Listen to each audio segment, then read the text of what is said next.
Morning. Myanmar is opening up. It's offering opportunities to investors world over. With me is India's ambassador to Myanmar, His Excellency Gautam Mukhopadhyay. So, welcome to Doordarshan News. Thank you. So, my first question is the Prime Minister is coming to Myanmar. This is his second visit to the country. How important is Myanmar as a neighbor to us? Right. Well, you're right. This is the Prime Minister's second visit, and it is taking place in the context of BIMSTEC. That's also important. The fact is that Myanmar is a country with whom we have had age-old historical ties since time immemorial. Very deep historic, cultural, civilization, religious ties. So much so that perhaps the earliest and strongest influences of Myanmar were those of India.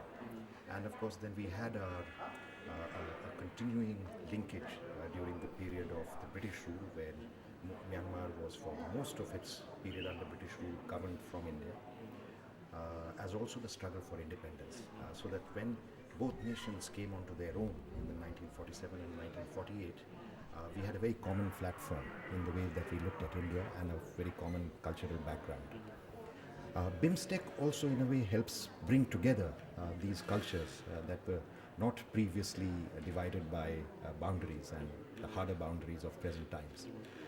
So, Myanmar is important to India, firstly, as a neighbor with whom we share 1,600 kilometers of land border and 1,600 kilometers of maritime borders, because of the historical and deeply cultural nature of our relationship, because of the close political ties that we forged during the struggle for independence, and because of the close economic linkages that we forged during that time, as well as are poised to do once again. So my second question is the fact that Myanmar is going through serious political and economic reforms. The country is opening up. Recently, there was telecom auction also in which perhaps one of the Indian companies also took part. So, where do you think it's an opportunity for Indian investors, and how will it help India in a larger picture if we see? Right. Yes, Myanmar is in the throes of some very major transitions, and if you see what they have accomplished in 2 years between 2011 and 2013, it's quite remarkable, and it's a very steady transition. There are challenges. Every transition will have its challenges. Myanmar challenges are great because for 50 years they were effectively cut off from much of the world. But the international community is responding to these transitions and to these reforms. And India has I would say, a kind of fraternal and an emotional desire to help in this context. And this is in fact manifested in the area of business as well. The number of Indian companies who have come to Myanmar to look for opportunities, to look for partnerships, is not only motivated by business considerations. A lot of people are coming out of a kind of pro-Myanmar sentiment. Some businesses that used to be active here in the past are also coming back once again just to revive that memory. Now, I would say opportunities are endless because Myanmar is a resource-rich country. It's also a country with a good talent pool, with a good human resource pool, with a good cultural discipline behind them. And of course, every country will have its relative advantage. But if there are 5 areas that I would like to immediately identify as areas of advantage India, it would be agriculture. You know, we have the whole tradition of the Green Revolution, a famine-prone country that is now a surplus, but with again the background of the scientific and technical research, agricultural extension, agricultural machinery, equipment, uh, technological inputs, and finally agro-processing. I would say industries, because I think India can offer once again a history of industry that goes back from Swadeshi to self-reliance to reforms to globalization, and the capacity and partnerships and the capacity to compete in a globalized framework, as well as a much more broad-based ownership of industry through small, medium, micro enterprises as well. So we can offer in that sense Myanmar a kind of broad-based industrialization, which the kind of big capital coming in and tying up with the, locally empowered businesses is more than that.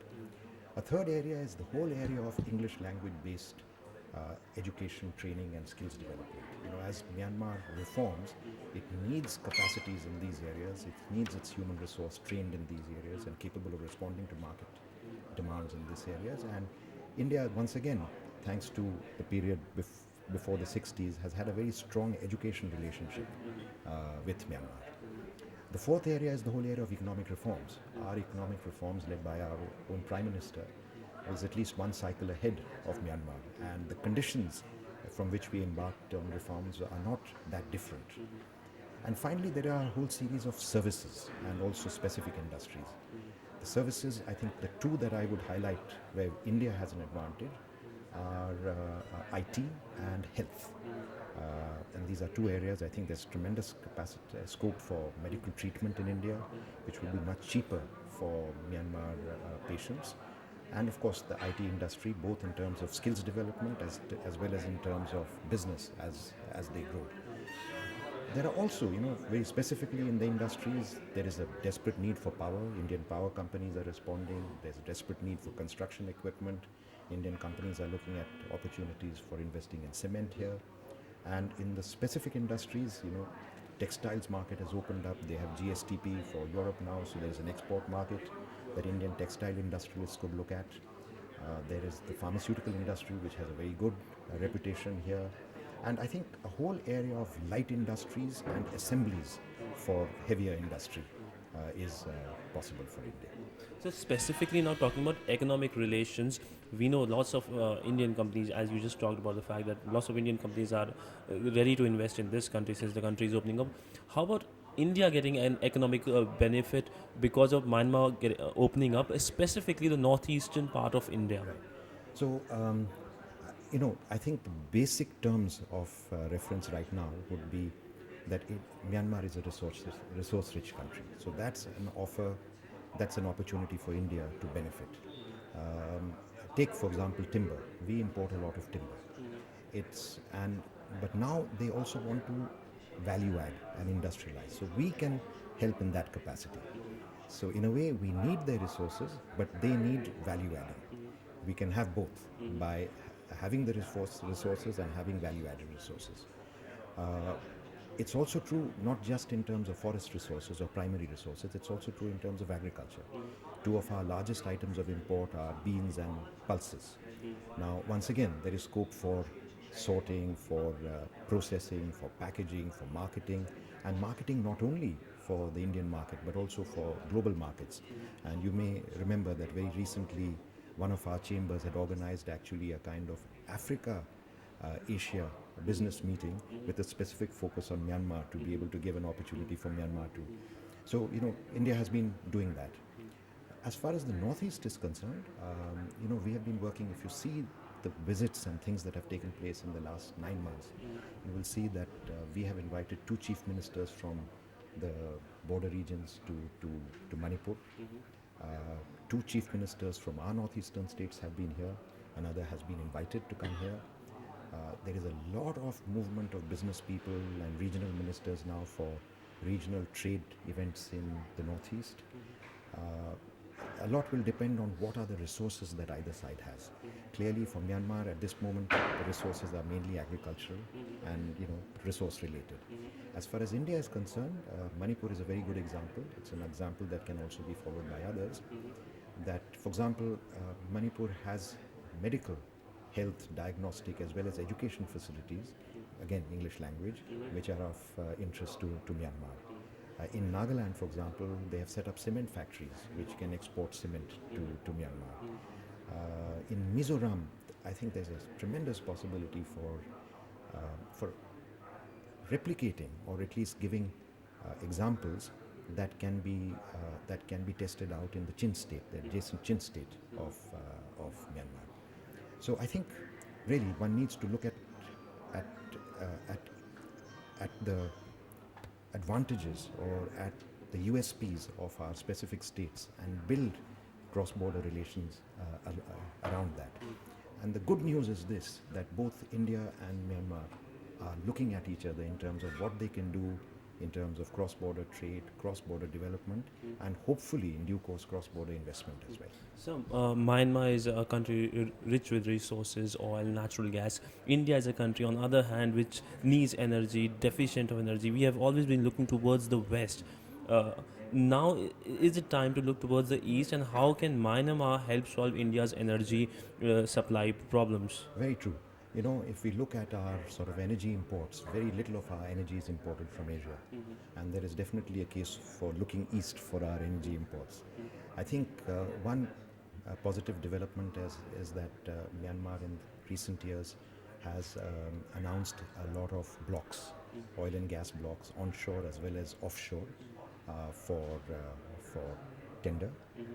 Indian companies have been active, have bid, have actually secured some of those blocks.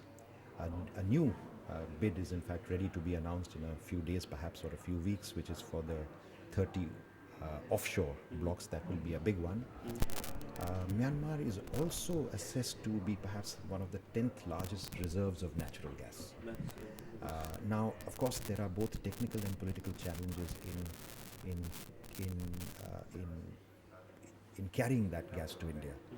But I think once the resources are there, the arithmetic, the maths of viability and feasibility will be worked out. That will depend on what is found, when, what volumes.